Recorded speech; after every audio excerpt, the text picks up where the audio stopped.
أعوذ بالله أعوذ بالله من الشيطان الرجيم بسم الله الرحمن الرحيم ربي اشرح لي صدري ويسر لي أمري واحلل عقدة من لساني يفقه قولي رب زدني علما.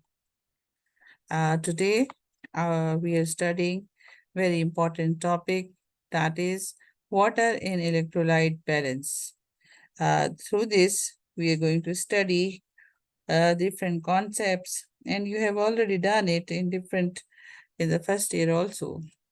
But we are going to more dealing with some clinical aspects also and its application in the real life. So we know that we start our topic with the definitions of electrolyte, which is defined as a substance containing free ions that behaves as an electrically conductive medium. And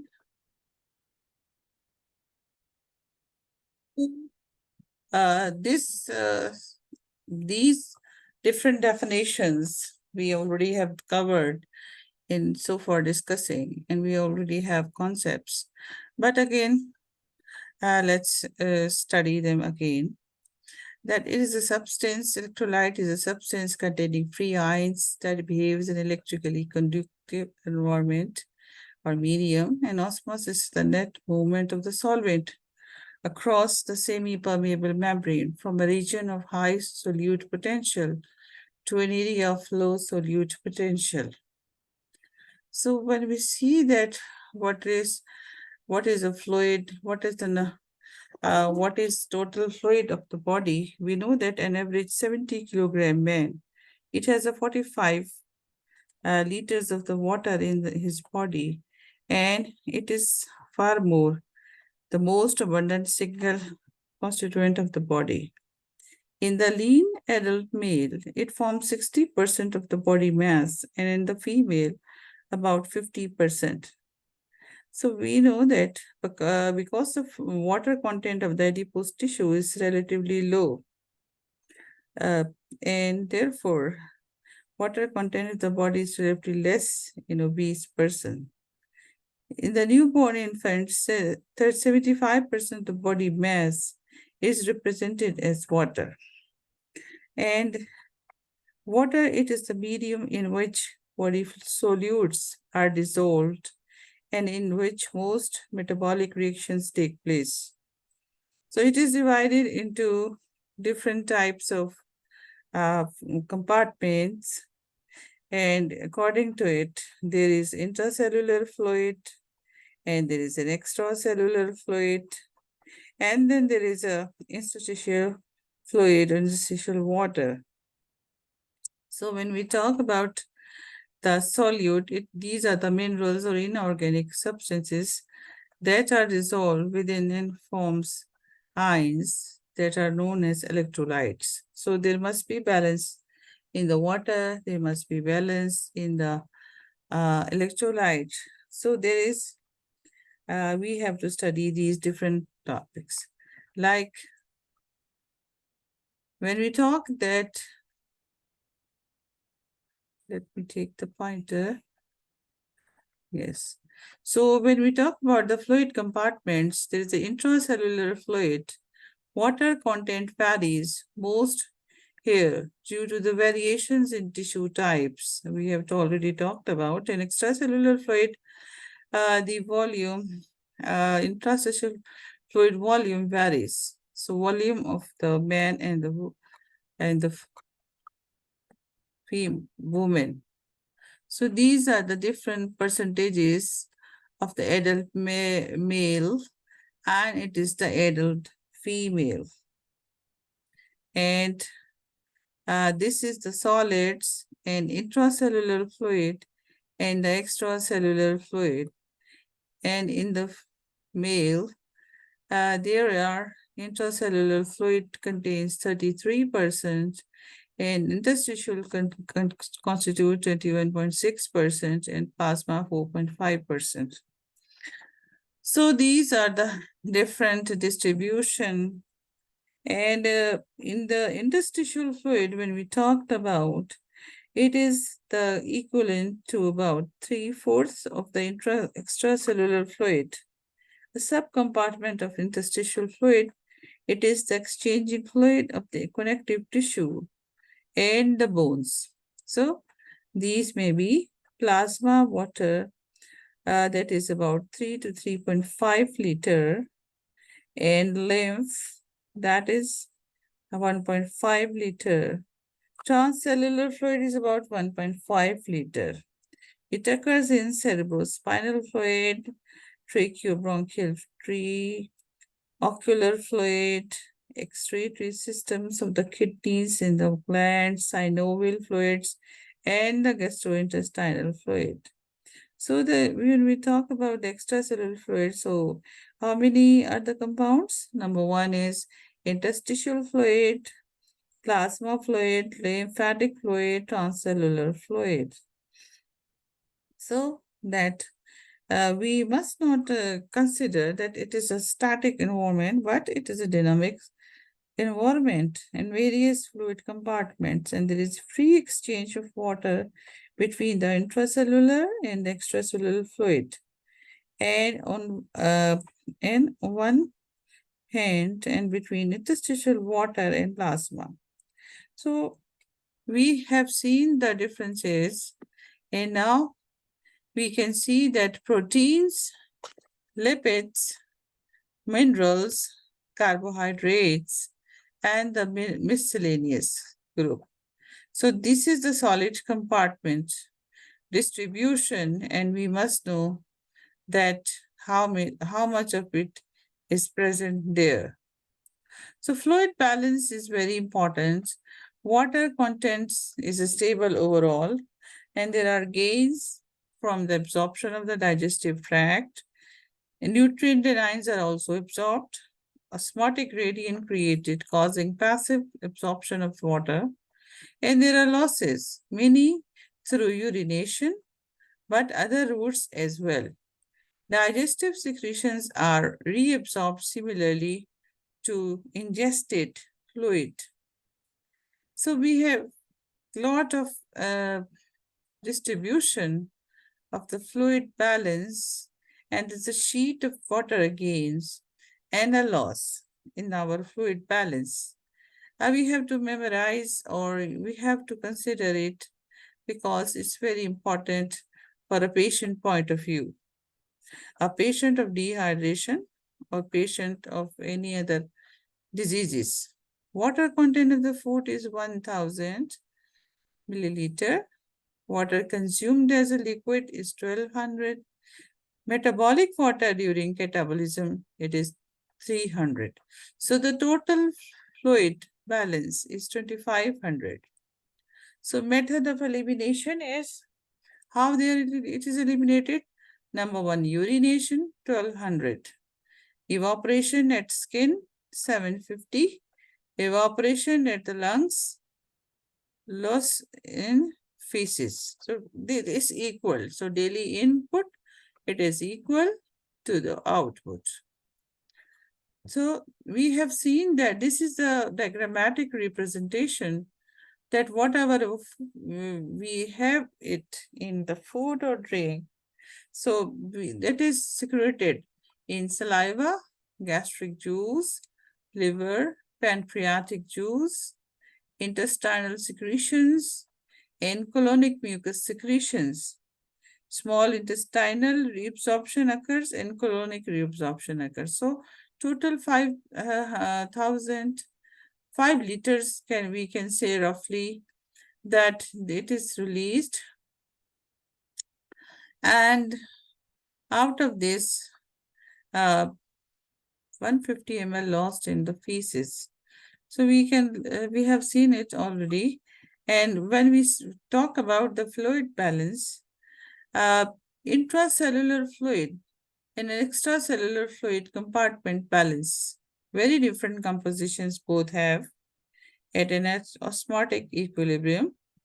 So the loss of water from the extracellular fluid is replaced by water in the intracellular fluid. There's a fluid shift It occurs in minutes to hours and restores osmotic equilibrium.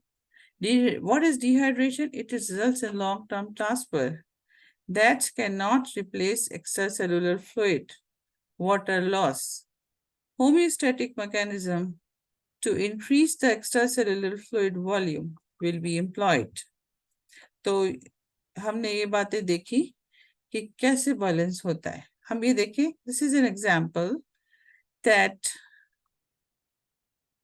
a major factor that affects extracellular fluid balance.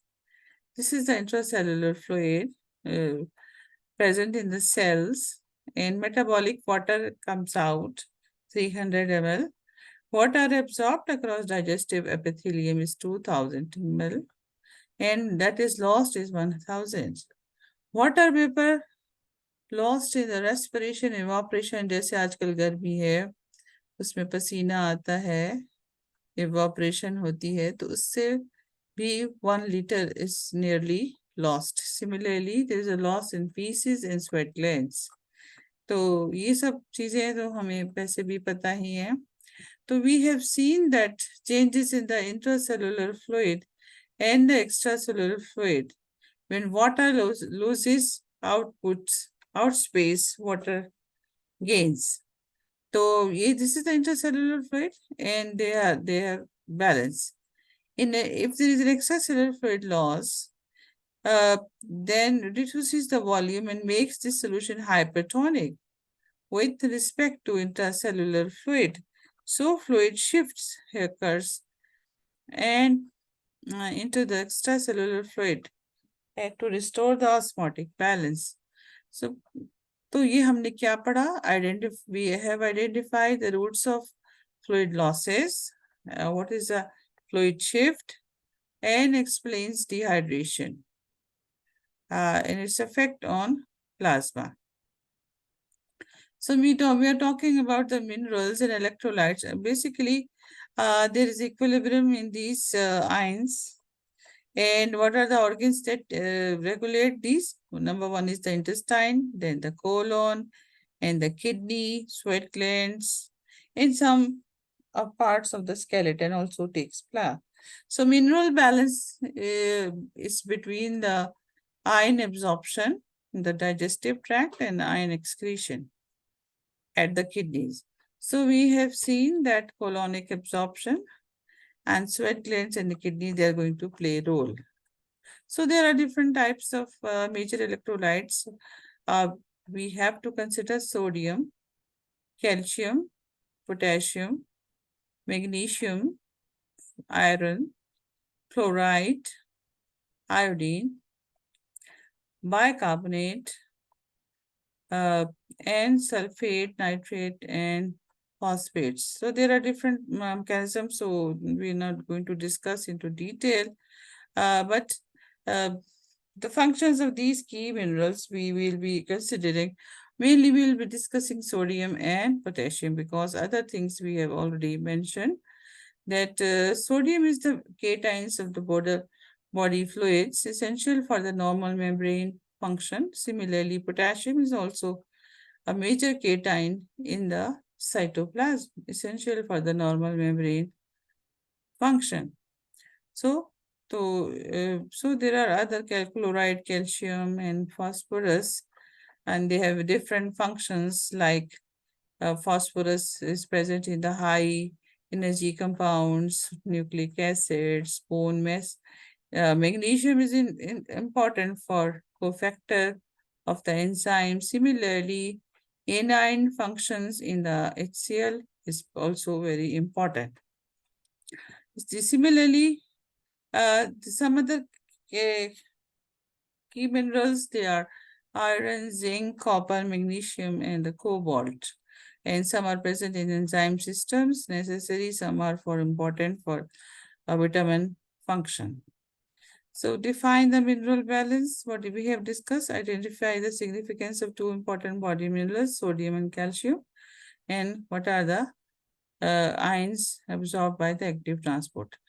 ज्यादा बात हमने करनी है water and sodium balance की, क्योंकि ये बहुत ज्यादा बहुत इंपॉर्टेंट चीज है और इसके लिए सबसे ज्यादा जरूरी बात यह है कि जब सोडियम बैलेंस क्या होता है कि when sodium gains equal losses, relatively small changes in the sodium are accommodated by changes in extracellular fluid volume, and there is a homeostatic response between two parts. ADH controls the water loss and retention of kidneys and thirst. ये हमने lecture में भी discuss किया था, anti diuretic hormone. दूसरा part है कि fluid exchange between extra cellular fluid and the intracellular fluid. और जिस तरह मैकेनिज्म ऑफ एक्शन था जो बैलेंस कर रहा था वाटर को, वो बेसिकली एडीएच था. एंड द एडीएच सिक्रीशन जो है that is very important. The secretion of ADH restricts water loss and stimulates the thirst, promoting additional water consumption.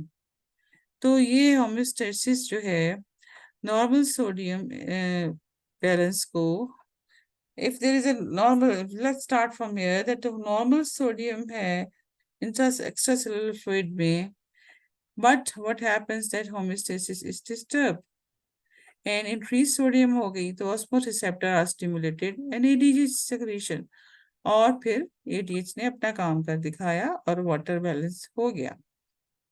Similarly water जो है होमोस्टेसिस डिस्टर्ब होता है, डिक्रीज होती है sodium in the extracellular fluid, so osmoreceptors are inhibited. तो water loss reduces extracellular fluid volume. और जब ADH कम होता है तो क्या होता है कि when stomatic concentration of the extracellular fluid drops by 2%, ADH secretion is decreased. So thirst is suppressed and the water losses at the kidney is increased. So then there is homeostasis restored. There is increase in the sodium levels.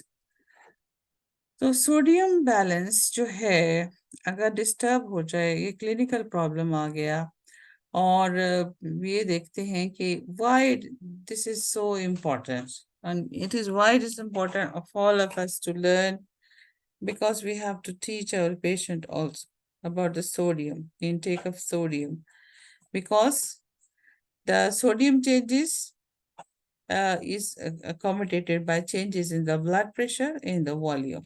एक चीज होती है hyponatremia, a decrease of extracellular fluid sodium concentration, which can occur from the overhydration of inadequate salt intake. And hypernatremia क्या है? High extracellular fluid sodium concentration. इनके levels याद करने वाले हैं, और आमतौर पे डिहाइड्रेशन में सबसे ज्यादा यही मसला होता है. तो फिर अगर exchange changes in sodium are accommodated by changes in the blood pressure, so होता क्या है? Increase blood volume and pressure अगर हो जाए, तो एक हमने चीज पहले भी डिस्कस की थी, that is known as natriuretic peptides, atrial natriuretic peptide, that is released from the atria. There is increased sodium and water loss in the urine, reduced thirst, and inhibition of ADH, aldosterone, epinephrine, and norepinephrine. All those hormones that are balancing, that are going to balance the water level, that is important, and that one are inhibited, like ADH, aldosterone, epinephrine, norepinephrine. On the other hand, if there is a decreased blood volume and the blood pressure, तो endocrine response comes into action. ADH ज़्यादा हो जाएगा, aldosterone भी ज़्यादा हो जाएगा, और renin angiotensin aldosterone system mechanism भी ज़्यादा हो जाएगा. So oppositely bodily response to above. तो दो ही फैक्टर हैं, या ब्लड वॉल्यूम ज़्यादा हो रहा है या ब्लड वॉल्यूम कम हो रहा है. तो यही याद रखना है हमने. तो हमें यही देखना है कि जब होमोस्टेसिस हो रहा है, homeostasis means the balance. And याद रखने वाली बात यह है कि रिफ्लेक्स एक्शन है और natriuretic peptide released by the cardiac muscle cells that leads to response to that natriuretic peptide, increased sodium loss in the urine, increased water loss, reduced thirst, and all those uh, hormones are inhibited. That leads to water retention and ultimately reduce blood pressure and restoration occurs. Now, the other hand, water balance के लिए एक और चीज भी होती है, that is we can say that the mechanism that regulate water balance, it is, we can say that uh, when we start from the normal extracellular fluid, say this is the normal, अब कोई गड़बड़ होगी, haemostasis disturb हो गया, falling extracellular fluid volume by the fluid loss शुरू हो गया। अब उधर से बात करते हैं, सोडियम भी लॉस हो रहा है। तो दोनों वजह से जब डिक्रीज ब्लड वॉल्यूम है, डिक्रीज ब्लड प्रेशर है, then there is increased renin secretion, angiotensin 2 activation, increased aldosterone release from the adrenal cortex, increased ADH released from the posterior pituitary।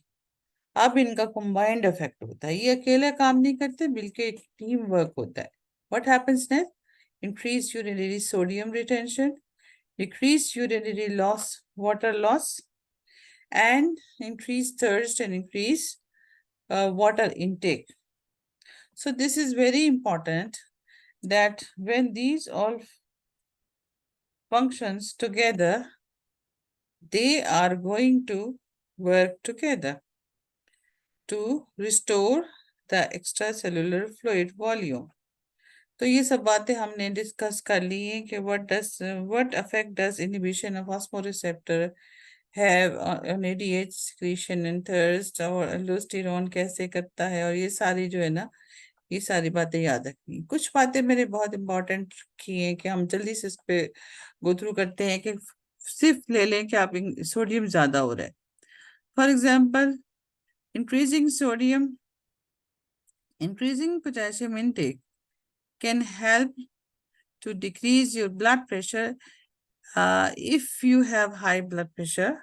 By lowering blood pressure, increasing potassium intake can also reduce the risk of heart disease and stroke. In contrast, consuming too much sodium can lead to your blood pressure. तो हमारे blood pressure का affect in sodium and potassium के साथ बहुत ज्यादा है। अगर हम सोडियम कम लेते हैं तो हमारा जो है ब्लड प्रेशर का इलाज भी होता है। हाई ब्लड प्रेशर अगर हो तो हार्ट डिजीज का और स्ट्रोक का भी यानी आपस का ताल्लुक है और वो ज्यादा चांसेस हो जाते हैं। इसलिए सोडियम को कंट्रोल करना बहुत जरूरी है। जैसे मिसाल के तौर पर अमेरिका में 9 out of 10 चिल्ड्रन जो हैं वो बहुत ज्यादा सोडियम लेते हैं और उसकी वजह से उनको ब्लड प्रेशर होता है और major risk factor for the heart disease. ये सब हम सबको भी देखना पड़ेगा और हमें इसके लिए कोशिश भी करनी चाहिए। और सोडियम लेवल हम देखेंगे कैसे कम होता है, उसके लिए भी बहुत जरूरी है। अच्छा, अब हम जल्दी इसको कुछ चीजों को देख लेते हैं कि सबसे पहले जो पैक चीजें हम खाते हैं और रेस्टोरेंट के फूड खाते हैं उनको हमें कम करना पड़ेगा। और जो ब्रेड लेते हैं उसको देखें वो कौन सी ब्रेड है और उसमें कितना मिला हुआ है सोडियम। इसके अलावा जब आप ग्रोसरी स्टोर्स पे जाएं वहां जाके भी देखें लो सोडियम नो सॉल्ट एडेड वाली चीजें लें। और इसके अलावा जो है जितनी भी चीजें हैं ना नॉर्मल हेल्दी चीजें वो उसको इस्तेमाल करें। तो इसके अलावा वो जो है जो हमने ऐसी चीजों को लेना है जो कि जिसके अंदर सोडियम कम है। और घर में भी हम ऐसी चीजें लें जो पैक ना हो। और जैसे हम जिस तरह की चीज़ें ले, मसलन जब हम चाहे खाना वगैरह बनाएं तो उसमें भी कम नमक इस्तेमाल करें। ज़्यादा फ्रूट्स और वेजिटेबल्स लें। और ये जो हम पास्ता खाते हैं, हम सॉसेस खाते हैं, ये भी हम इस्तेमाल ना करें। और बाहर जाते हैं जहाँ कभी हम देखें कि भाई क्या है हम खा रहे हैं, तो ये सारा बड़ा इम्पोर्टेंट है। और सोडियम लेवल को कंट्रोल करने के लिए there is a DASH diet, उसके बारे में आपको पता होना चाहिए। It is a heart healthy diet है। और उसको वो क्या, what is that dietary approaches to stop hypertension eating plan. It is a simple heart healthy diet. और इस जो लो इन सोडियम है, कोलेस्ट्रॉल है, सेचुरेटेड और टोटल फैट्स कम है, high in fruits and vegetables है, पोटेशियम है, जैसे लो फैट डेयरी प्रोडक्ट्स हैं। So this is these are all important. तो डैश डाइट में है इम्पोर्टेंट ये है, short dietary approach to stop hypertension, यानी कि हमने शुरू से ही उसकी कोशिश करें। और इस डाइट में पोटेशियम ज़्यादा है, मैग्नीशियम और कैल्शियम ज़्यादा है। और पोटेशियम कंसंट्रेशन जो है, आ, हमें चाहिए कि 1 to 2 मिली इक्विवेलेंट्स पर लीटर लें। और serum potassium concentration remains relatively stable postprandially due to insulin-mediated increased potassium sodium pump activity that drives potassium intracellularly। तो ये सारी चीजें हमें याद रखनी चाहिए। और हमें गुड सोर्सेज ऑफ पोटेशियम को पर भी गौर करना चाहिए। और वाटर, ये सब एप्लीकेशन पॉइंट ऑफ व्यू है, या patients guidance to control these different types of electrolytes हैं।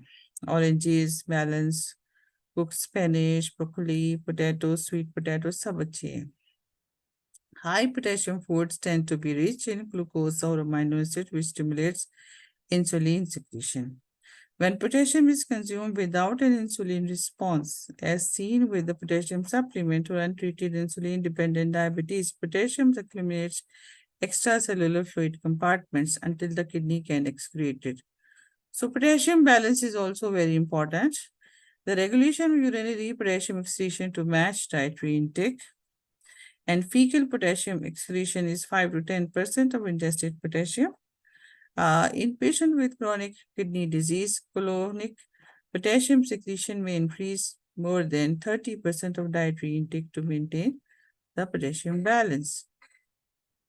So DASH diet is very important.